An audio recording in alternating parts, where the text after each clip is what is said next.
Hello friends, कैसे हो आप सब। Welcome back to my channel Isha की दुनिया। और जैसे लास्ट वीडियो में मैंने आपको बताया ही था कि मुझे मेरे ट्विंस कैसे हुए, सिमसा मैया के आशीर्वाद से हुए। आज मैं आपके साथ अपनी प्रेगनेंसी की जो जर्नी है वो शेयर करना चाहूँगी, क्योंकि वो भी इतनी इजी नहीं थी जैसे सबकी प्रेगनेंसी होती है। बहुत बहुत सारे कॉम्प्लिकेशंस थे। आई थिंक मेरे लिए बहुत टेंशन के दौर से हम गुजरे हैं। तो मेरे बच्चे जो है वो मेरे लिए सिर्फ मेरे बच्चे नहीं हैं, वो एक जीत है मेरे लिए कि मैंने उसे कैसे जीता है। मतलब उनके होने के बाद ही मुझे इतना ज़्यादा ट्रस्ट हुआ है भगवान के ऊपर कि मेरे साथ मेरी प्रेगनेंसी में सिर्फ चमत्कार ही चमत्कार हुए हैं। मैंने लास्ट वीडियो में आपको बताया था कि मैं 27 अक्टूबर, जिस दिन नवरात्र शुरू हुआ था, उस दिन मैं सिमसा माता के मंदिर गई थी। मुझे सपना नहीं आया था, तो मैं 4 अक्टूबर को वहाँ से वापस आ गई थी। और 30 अक्टूबर अकॉर्डिंग टू सोनोग्राफी की रिपोर्ट के 30 अक्टूबर को मुझे मेरी प्रेगनेंसी कंसीव हो गई थी, सेम मंथ में। फिर पहली सोनोग्राफी आपको पता है 1.5 महीने पे होती है। तो मुझे क्या था, नेक्स्ट मंथ मेरे पीरियड्स मिस हो गए थे। हाँ, थोड़ा सा डिले हो गए थे। तो फिर मैं डॉक्टर के पास नहीं गई थी। मुझे पता था कि डॉक्टर्स एक एससीजी टेस्ट करवाते हैं, तो मैं सेल्फ गई थी एससीजी टेस्ट करवाने के लिए। मैं गई, मेरा एससीजी लेवल बहुत हाई था, बहुत ज़्यादा हाई था। तो उसमें ये नहीं आता है कि आप प्रेग्नेंट हो कि नहीं हो, बस उसका लेवल आता है, वो बहुत ज़्यादा हाई था। तो मेरे मन में एक पॉजिटिव एक वाइब आ रही थी कि हाँ, हो सकता है मैं प्रेग्नेंट हूँ। फिर 1-2 दिन बीता, मैंने डॉक्टर का अपॉइंटमेंट लिया। मैं डॉक्टर के पास गई कि हाँ, मेरे पीरियड मिस हो गए हैं। तो डॉक्टर ने मुझे एससीजी टेस्ट के लिए बोला, तो मैं ऑलरेडी करा चुकी थी, तो मैंने उनको रिपोर्ट दिखाई। तो उन्होंने कहा yes, you are pregnant. Level से तो ऐसा ही दिख रहा है, बट ठीक है, हम जो है वेट करते हैं 1-1.5 महीने का, फिर आपका सोनोग्राफी करते हैं। खैर, नहीं मतलब 1-1.5 महीने तो हो ही गए थे ना, मेरा पीरियड मिस हुआ था। हाँ, फिर नेक्स्ट डे उन्होंने मुझे सोनोग्राफी के लिए बुलाया। मैं सोनोग्राफी के लिए गई। डॉक्टर ने जैसे सोनोग्राफी मेरे पेट पर रखा, उन्होंने कहा वाओ, व्हाट हैपन। तो मैं डर गई, मुझे लगा कि मेरा एक मिसकैरेज ऑलरेडी हो चुका है, तो कहीं इस बार भी कुछ ऐसा तो नहीं है। तो उन्होंने बोला नो नो नो नो।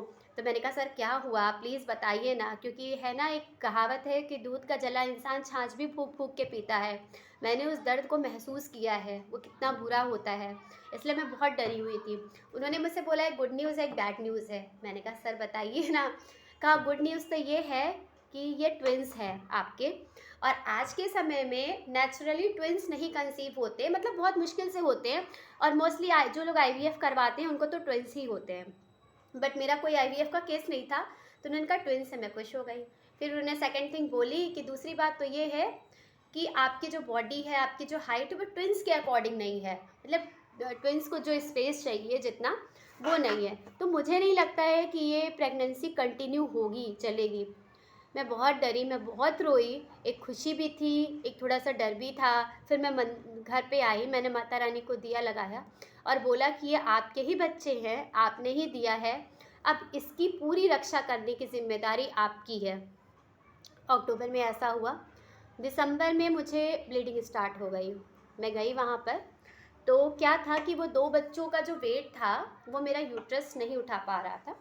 तो मुझे आए दिन ब्लीडिंग हो जाती थी। और मुझे लास्ट टाइम भी एक प्रॉब्लम हुई थी कि जो प्लेसेंटा होता है ना, जिससे बच्चे को ब्लड जाता है माँ का, उसमें शायद क्लॉट्स हो जाते थे। लास्ट टाइम भी मेरे मिसकैरेज के टाइम पे भी यही हुआ था, उसमें क्लॉट्स हो जाते थे। तो ऐसा इस बार भी हो रहा था। मुझे ब्लीडिंग हुई, डॉक्टर ने एडमिट किया। और आपको पता है मुंबई, यहाँ पे गवर्नमेंट हॉस्पिटल में आप जाओ तो फिर आप मर जाओगे तब आपका नंबर आएगा।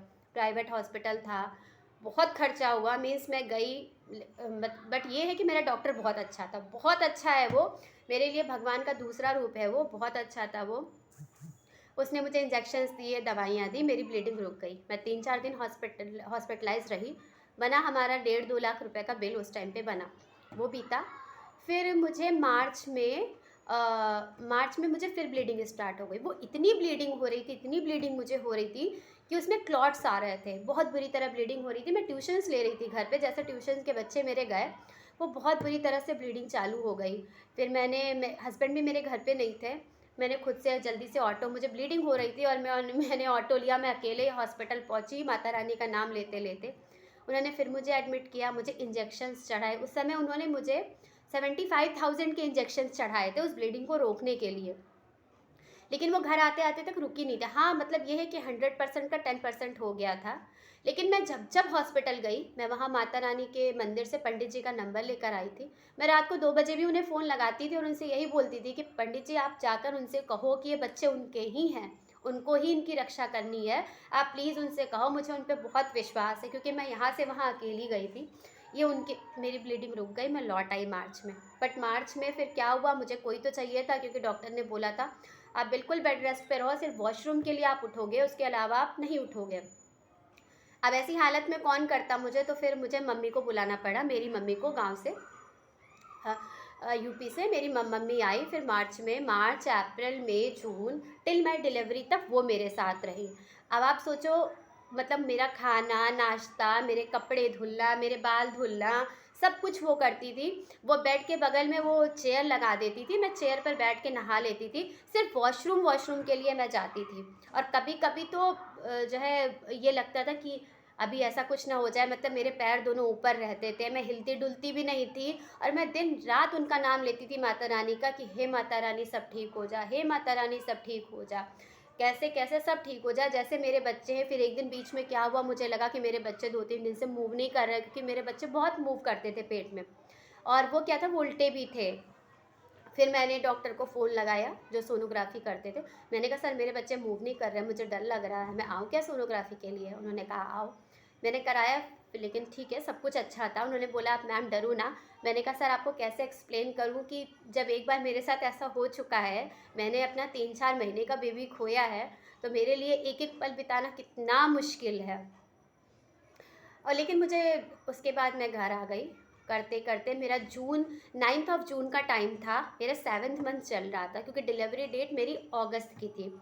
हाँ, 8th ऑफ जून था। वही करीब रात को 12 साढ़े 12 बजे मैंने दूध पिया, और दूध पीने के बाद मैं थोड़ी देर ऐसे लेटी, मुझे लग तो रहा था कि कुछ अजीब सा है। और वही रात को 1:30-2 बजे के करीब मेरा वाटर ब्रेक हो गया, बहुत बुरी तरह से। मतलब पानी हो रहा था। तो मैंने डॉक्टर को फ़ोन लगाया, उनसे बोला, मैंने कहा सर ऐसा है। तो डॉक्टर ने बोला अब तो डिलीवरी करनी पड़ेगी, अब तो कोई चांस नहीं है। और हाँ, मैंने एक चीज़ मिस कर दी कि बीच में मेरे यूट्रस पे उन्होंने स्टिचेस भी डाले थे, क्योंकि वो बेबी बढ़ रहा था, तो मेरा यूट्रस उसको संभाल नहीं पा रहा था। तो बीच में उन्होंने मुझे बेहोश करके उस पर, मेरे यूट्रस पे टाँके डाले थे, बोला था इन टाँकों पे रुका रहेगा। और उसके बाद में जब मैं मार्च में एडमिट हुई थी, तो मेरा यूट्रस भी थोड़ा थोड़ा सा ओपन हो गया था, लेकिन बस उन्हीं टाँकों की वजह से मेरा यूट्रस रुका हुआ था। फिर हाँ, 9 तारीख को उन्होंने बोला कि आप आओ, अभी आपकी डिलीवरी करनी पड़ेगी। उस समय लॉकडाउन चल रहा था, कोई साधन नहीं था हमारे पास जाने के लिए, 10-15 मिनट का रास्ता था, बट फिर भी कोई भी साधन नहीं था हमारे पास जाने के लिए। मैं स्कूटी से गई, उस हालत में मैं लोअर टी शर्ट पहनकर मैं स्कूटी पर बैठी। मेरे हस्बैंड्स रास्ते भर बोलते गए घबराओ मत, हम लोग पहुंच जाएंगे, हम लोग पहुंच जाएंगे। मुंबई में कितना कोरोना फैला हुआ था आपको पता है, कुछ भी अवेलेबल नहीं था उस टाइम। हम लोग कैसे तैसे हॉस्पिटल पहुंचे हैं। 2:10 पे मुझे ओटी में लिया है, और 2:25 पे मेरे देवांश और 2:26 पे मेरे सारांश हो गए। तो ये जो पूरी जर्नी थी ना, ये बहुत इजी नहीं थी। आप विश्वास नहीं करोगे, मुझे 15 से 16 टैबलेट्स डेली खानी थी। मुझे हर 2 दिन पे इंजेक्शन लगता था, जिससे जो डिलीवरी का पेन है वो जल्दी ना हो। इसकी वजह से मुझे हर 2 दिन पे इंजेक्शन लगता था, जिसकी कॉस्ट 500 to 600 थी। मतलब एक इंजेक्शन हर 2 दिन पे लगता था, एक इंजेक्शन परमानेंट लगता था। मतलब मेरा कंसीव करने से और डिलीवरी होने तक का ही मेरा जो भी एक्सपेंस था अराउंड 4 to 5 लाख था। ईजी था। और एक मिडिल क्लास फैमिली के लिए इतना सब कुछ अरेंज कर पाना बहुत मुश्किल है। लेकिन बस ठीक है, पैसे तो जाते आते रहते हैं। लेकिन मुझे पता है जिनके पास एक बच्चा नहीं होता है उनकी हालत क्या होती है। और 2:25 पे मेरा देवांश हुआ, 2:26 पे मेरा सारांश हुआ। देवांश मेरा सांस नहीं ले पा रहा था। इसके आगे का वीडियो मैं आपको, इसके आगे की जो भी मेरी जर्नी थी वो मैं आपके साथ नेक्स्ट वीडियो में शेयर करूँगी। लेकिन मैं बता रही हूँ कि मेरे जो 7 महीने की जर्नी थी ना, ये बहुत आसान नहीं थी। ऐसे ईज़िली लोगों को बेबी हो जाता है, मेरे साथ ऐसा नहीं था। मैं 4-4 महीना बेड पर पड़ी थी। मैं वॉशरूम तक कभी जाती थी, कभी जा भी नहीं पाती थी, थैंक्स टू माई मदर। और ये था कि मेरा खाना मुझे बहुत भूख लग रही थी, तो मुझे खाने को कुछ भी मन हो रहा था। मैं कपड़े नहीं चेंज कर पा रही थी, मैं बेड पर ऐसे सर करके लेटती थी तो मम्मी मेरे बाल धुल देती थी। हर पल एक डर-डर से जी कि माता रानी ठीक हो जा, माता रानी ठीक हो जा। अब हम ऐसा मेरा बीपी इतना लो हो गया था कि डॉक्टर मुझसे कहता था आप अच्छे-अच्छे सीरियल्स देखो, तारक मेहता देखो, ऐसे देखो तो आपका मूड फ्रेश होगा। लेकिन हर पल मैंने कैसे डर-डर में बिताया है, वो मुझे ही पता है। इन 7 महीनों को मैंने बहुत डर-डर के और माता रानी पे विश्वास करके बिताया है। इसीलिए मैं आप लोगों से भी कहूँगी, सब्र रखो, पेशेंस रखता है जो उसके साथ सब अच्छा होता है। मेरे साथ हुआ है, मैं इसका साक्षात एग्ज़ाम्पल हूँ। अभी मैं मेरे बेबी होने के बाद की जो जर्नी थी ना, वो तो और ज़्यादा मेरे लिए टफ़ थी। वो मैं आपसे नेक्स्ट वीडियो में शेयर करूँगी। अभी के लिए फ़िलहाल इतना ही। अगर किसी को भी उस मंदिर के बारे में या प्रेगनेंसी से रिलेटेड कोई भी इन्फॉर्मेशन चाहिए तो प्लीज़ मुझे कमेंट करना। और हाँ, आप सबसे एक रिक्वेस्ट और है, आप मेरे वीडियोस देखते हो पर मेरे चैनल को सब्सक्राइब नहीं करते हो, सो रिक्वेस्ट है आप सबसे, अगर आपको मेरी इन्फॉर्मेशन अच्छी लग रही हो, मेरे वीडियोस अच्छे लग रहे हो, इट्स अ हार्टली रिक्वेस्ट कि प्लीज़ मेरे चैनल को सब्सक्राइब करो। क्योंकि मेरा उद्देश्य सिर्फ यूट्यूब पे चैनल बनाना नहीं है, मेरा मकसद यही है कि मुझसे सबकी हेल्प हो पाए, क्योंकि मुझे पता है कि उस मंदिर में जाने पे चमत्कार होते हैं। तो मैं आपको और सारी इन्फॉर्मेशन भी देती रहूँगी। चैनल सब्सक्राइब करोगे तो फिर जब भी मेरा वीडियो आएगा तो आपको नोटिफिकेशन आएगा।